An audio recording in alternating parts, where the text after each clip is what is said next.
The Senate hearing was supposed to be routine, but the moment Ted Cruz saw Representative Jasmine Crockett seated across from him, it turned into a political battlefield.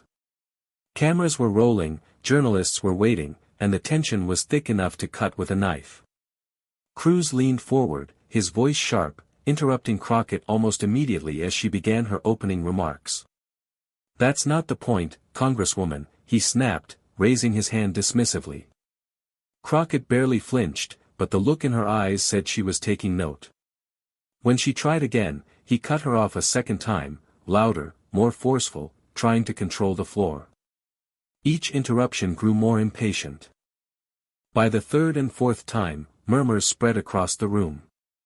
Viewers online clipped the exchanges in real time, with the phrase, "Let her speak," already trending. By the sixth interruption, Cruz leaned back with a smirk, convinced he had shaken her. But Crockett hadn't raised her voice once.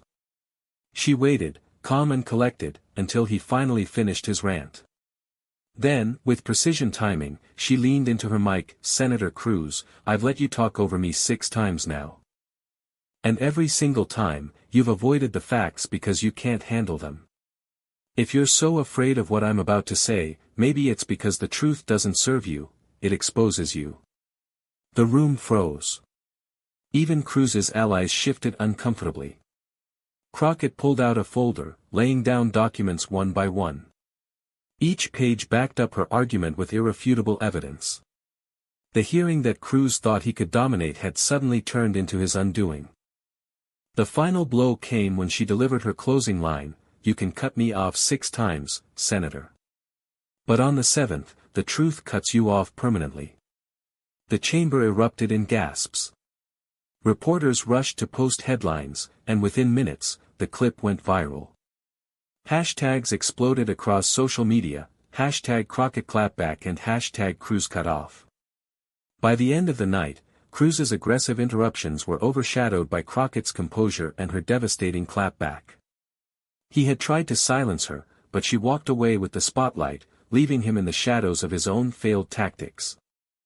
Cruz shifted in his chair, visibly irritated that Crockett had just landed a clean shot in front of the cameras. He adjusted his tie and forced a laugh, as if her words hadn't struck a nerve.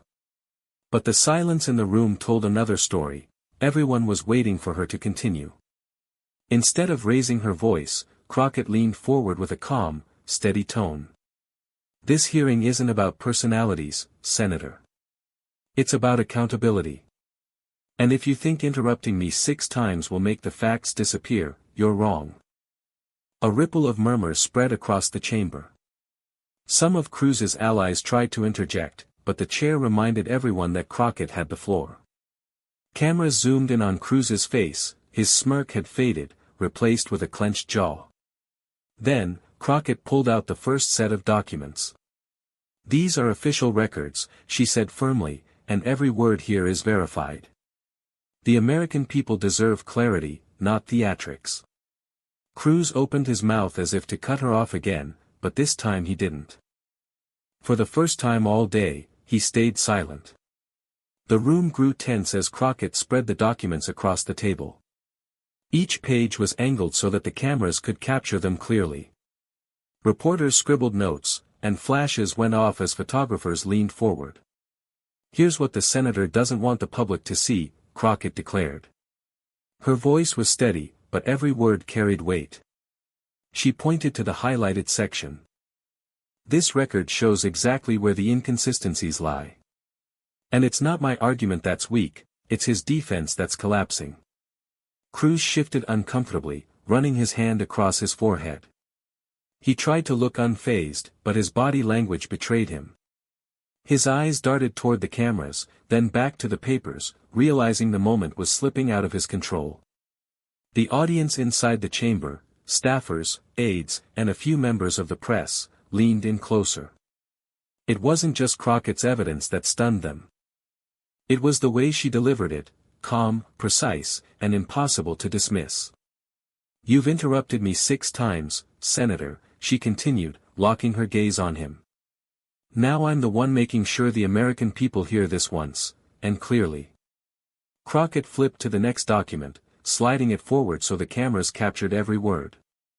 The bold print was undeniable, and the room seemed to hold its breath. "This isn't speculation, Senator," she said firmly. "This is the record. And it directly contradicts what you've been trying to claim here today." Cruz leaned forward, gripping the edge of the desk. "That's not accurate," he began, but the chair immediately cut him off. "The Congresswoman has the floor." The chamber stirred with a low buzz. For the first time all hearing, Cruz had been stopped, and it wasn't by Crockett, it was by the rules he had been ignoring. His face tightened, a flash of frustration showing through. Crockett didn't waste the moment. She tapped the document with her finger, her tone crisp and unshakable. "6 times you cut me off, Senator.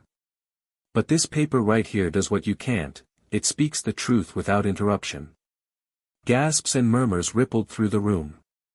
Reporters whispered furiously to each other, some already typing headlines. Crockett had just turned the entire exchange into a viral moment, and everyone knew it.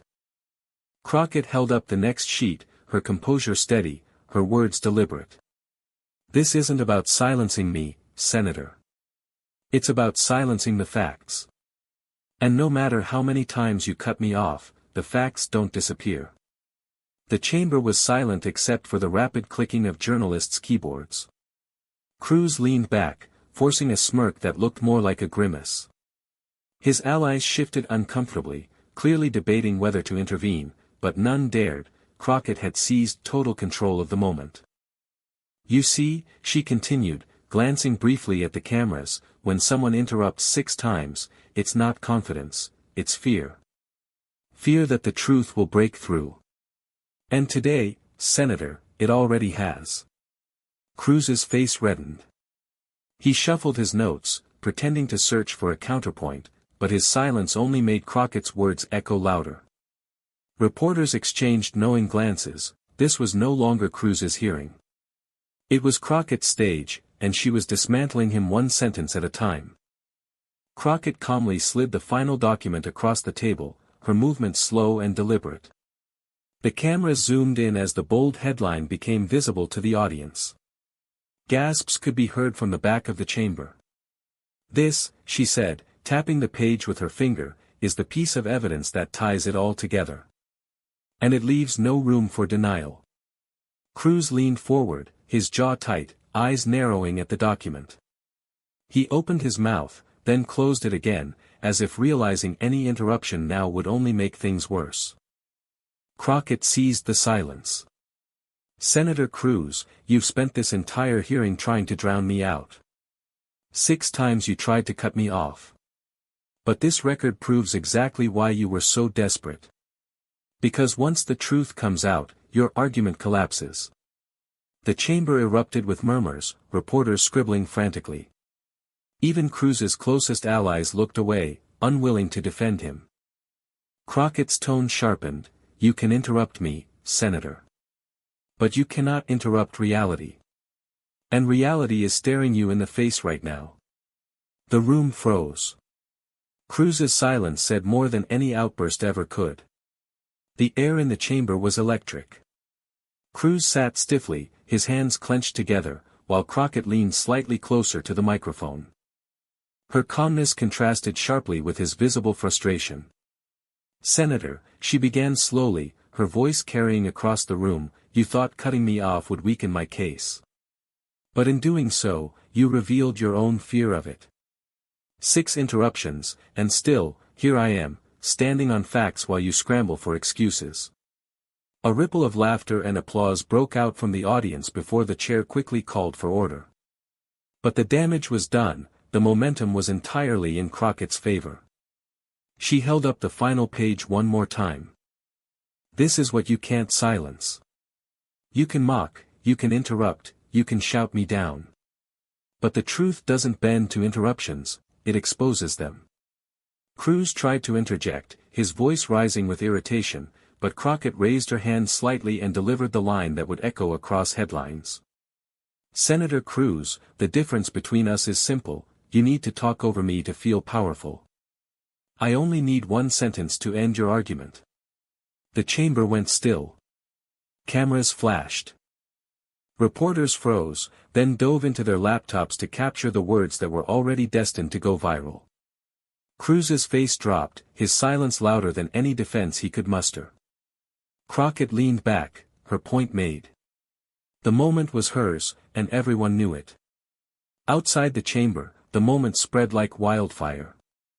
Within minutes, clips of Crockett's sharp retort flooded social media.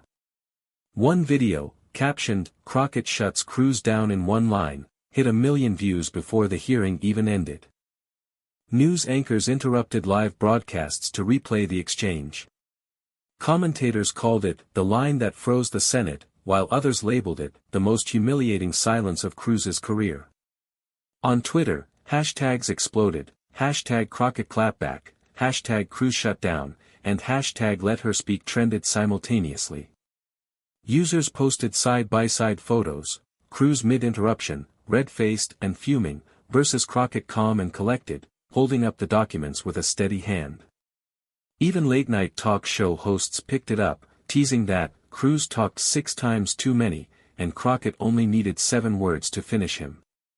Back inside the chamber, Cruz avoided eye contact, shuffling his papers as if trying to disappear. Crockett, meanwhile, sat with quiet confidence, knowing the clip was already rewriting the headlines of the day. The power dynamic had shifted entirely. Cruz had tried to dominate the floor, but Crockett had dominated the narrative, and the nation was watching. By the next morning, Cruz's allies were already scrambling. Spokespeople rushed to issue statements claiming the hearing was taken out of context, while surrogates went on cable news insisting Cruz had been passionate, not rattled. But the footage told another story. Every network replayed the same viral clip, Cruz interrupting again and again, and Crockett delivering her flawless clapback that ended with his silence. The more his allies tried to spin it, the worse it looked. On Capitol Hill, whispers circulated among staffers. "He lost it on camera," one aide admitted off the record. Another noted, Crockett didn't just hold her ground, she buried his argument. Meanwhile, Crockett's team capitalized on the momentum. Her social media accounts posted the uncut clip with the caption, "Facts don't need to shout. They just need to be heard." It racked up millions of views in hours. Reporters swarmed Cruz in the hallways, peppering him with questions. His usual quick wit faltered as he brushed past cameras, repeating, it was political theater. But to many, it was clear, if this was theater, Crockett had stolen the show. That evening, Crockett stepped in front of a podium, the press crowded shoulder to shoulder. The flash of cameras lit the room as she addressed the nation directly. "Yesterday's hearing wasn't about me," she began, her tone firm yet measured. "It was about ensuring the truth isn't drowned out by noise. The American people deserve leaders who listen, not ones who interrupt and deflect." Reporters leaned in, scribbling every word. Clips of Cruz's interruptions played side by side with Crockett's remarks on every major network. The contrast was undeniable, Cruz red-faced and restless, Crockett calm and commanding. She continued, "I don't care how many times someone tries to silence me. The facts will always speak louder than any voice raised against them." And yesterday proved just that. Applause broke out from the audience gathered behind the cameras. On social media, her statement trended instantly. Supporters praised her for turning interruptions into ammunition and showing exactly how to handle political bullies. Crockett didn't gloat, didn't raise her voice, and didn't even mention Cruz by name. Yet everyone knew exactly who she was talking about, and why her words hit so hard. In the days that followed, Cruz launched a media blitz to salvage his image. He appeared on friendly talk shows, insisting the viral clip was overblown and that Crockett had grandstand for the cameras. But the strategy backfired. Hosts replayed the footage in real time as Cruz tried to explain it away. Viewers watched him interrupt, over and over, before Crockett's calm but devastating response silenced him. The contrast was brutal. Clips from those interviews went viral too, memes showing Cruz talking over Crockett, captioned with, "How it started," followed by his silence as Crockett delivered her final line, captioned, "How it ended." Even some conservative commentators admitted privately that Cruz had mishandled the moment. One bluntly noted on air, "You don't win arguments by looking like you're afraid to let the other person speak." Meanwhile, Crockett didn't need to respond. She stayed focused on her work, allowing the clip and her words to do the talking for her. Each attempt by Cruz to rewrite the narrative only drove more attention to the moment he wanted people to forget. It was clear, his recovery effort wasn't healing the wound, it was reopening it. Within a week, the fallout was measurable. New polls began circulating, and the numbers told a harsh truth: Cruz's approval rating had dipped sharply, while Crockett's recognition and favorability had surged. Headlines read, "Crockett's viral moment reshapes the landscape," and "Cruz struggles to recover after hearing meltdown." Focus groups revealed why. Voters who watched the exchange said Cruz came off as arrogant and rattled, while Crockett was described as calm, fearless, and laser-focused. One undecided voter summed it up perfectly: she looked like the adult in the room. He looked like he lost control. On social media, Crockett's clips continued dominating timelines. Influencers, late-night hosts, and even comedians who rarely touched politics echoed the same sentiment: Crockett ended Cruz in under a minute. Meanwhile, donors quietly expressed frustration with Cruz's team, worried that the viral humiliation could linger into the next election cycle. One strategist admitted off-camera, she didn't just win the moment, she branded him with it. The damage was no longer just about a single exchange. It had shifted into perception, and perception was power.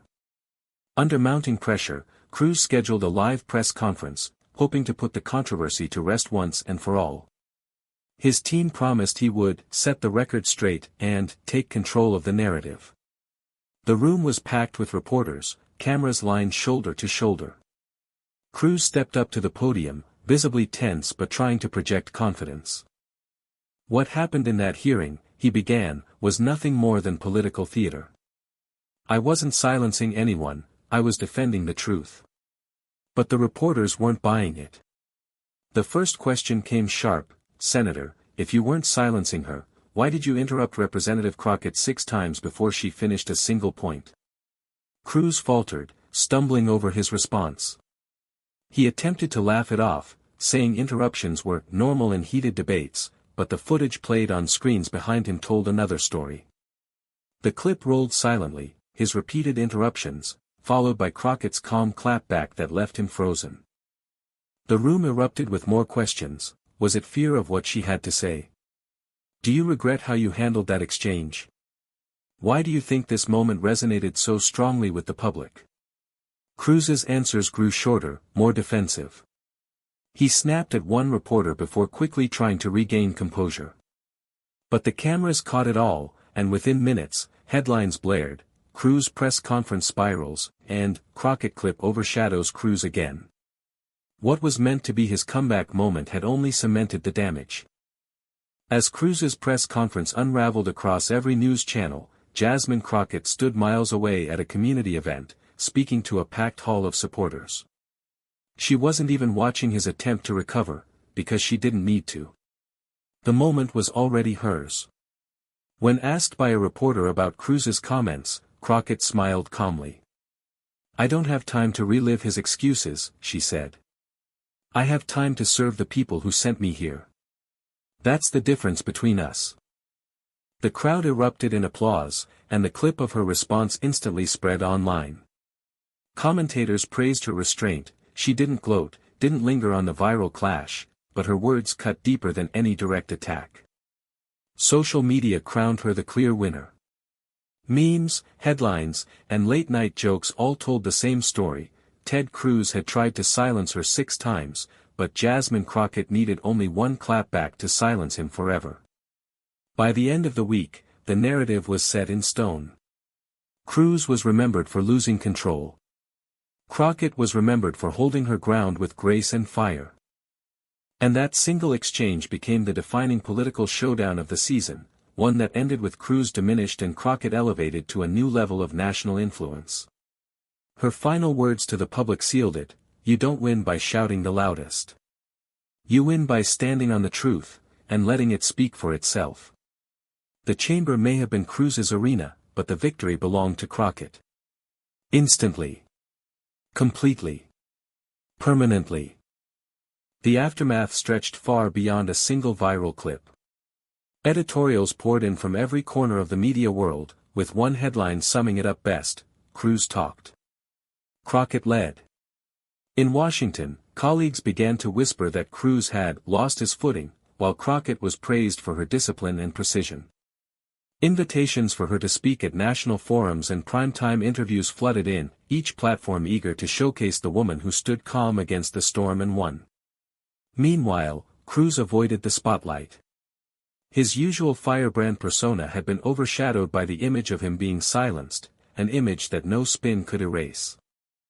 Even within his own party, frustration grew. Some warned that his misstep wasn't just embarrassing, it was politically costly. Crockett, however, never once lingered on the clash. Instead, she kept her focus on policy, her work, and her message to the people. That refusal to gloat only amplified her victory.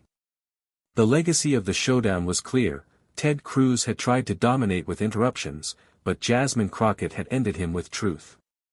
What began as an attempt to silence her became the moment that elevated her voice to the national stage. And as one commentator put it bluntly, 6 interruptions couldn't stop her. One clapback made history.